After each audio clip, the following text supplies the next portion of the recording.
Coach, last week, Arizona State, we didn't have Eric McAllister. Can you just talk about, Dozie coming in and filling that role the way he had to do it last minute, basically? Yeah, I mean, it was last minute.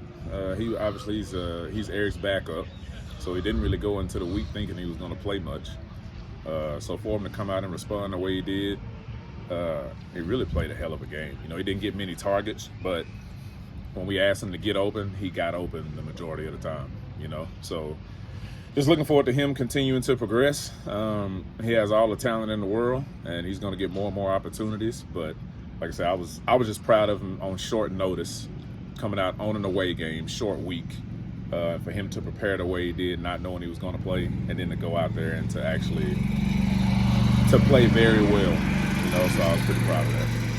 Obviously, before Eric's injury, you had 3 different guys with 100-yard games. I don't want to say exceed your expectations, but have these guys kind of performed up to your standards so far this year? Yeah, they have. They have. In their own separate ways. And obviously, as always, you always have a bunch to work on. And that's every single week. But I think at different times when we needed guys to step up, those older guys, those 3 guys, they've all stepped up, in a big way. So I'm expecting that to continue. I have all the faith in the world in them. They're good players. They want to be really good players. They work at it. And so when they get their opportunities, I expect them to keep doing their thing. What do you feel like the team needs to improve on before heading into this week's matchup? Focusing on us. The opponent never really matters, regardless of who we're playing. So you try to put all the focus on yourself, and you fixing what you can fix and controlling what you can control. And usually if you do that and don't beat yourself, things will work out the way you want them to. Yeah, just going back to Dozie, Coach, you and Coach Dox have talked so great about him. What makes him so special as a receiver for you? Well, I think more than anything, man, he, because playing receiver, especially on the outside, the number one thing is, can you create separation or not?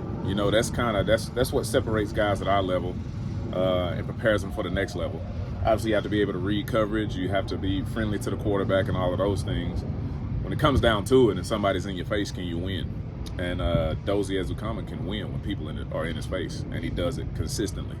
And then, people, you don't realize that the kid is 6'3". He's a legit 6'3", 195-pound kid, and he moves like somebody who's a lot smaller than that. So you put those qualities together on top of him being a smart kid and a kid who loves football and a kid who prepares well, you have a recipe for success. So it's a matter of opportunities and him capitalizing on those opportunities.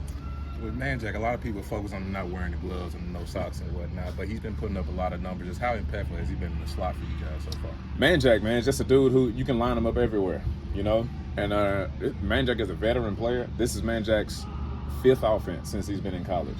So he adapts to different coaching styles, different coaching philosophies, different playbooks.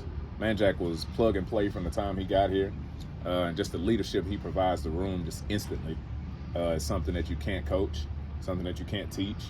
And just his mentality, man, just when he's on the field, he knows that he's big dog, even though he doesn't say anything or he doesn't project that. Everybody else kind of knows it and realizes it. Another guy that's kind of impressing so far is Ed Small, kind of playing above his years, it looks like. Can you just talk about him as a true freshman getting in there and making plays? Yeah, man, just Mr. Dependable. You can always depend on him to be where he's supposed to be, when he's supposed to be there, and making the play that he's supposed to make.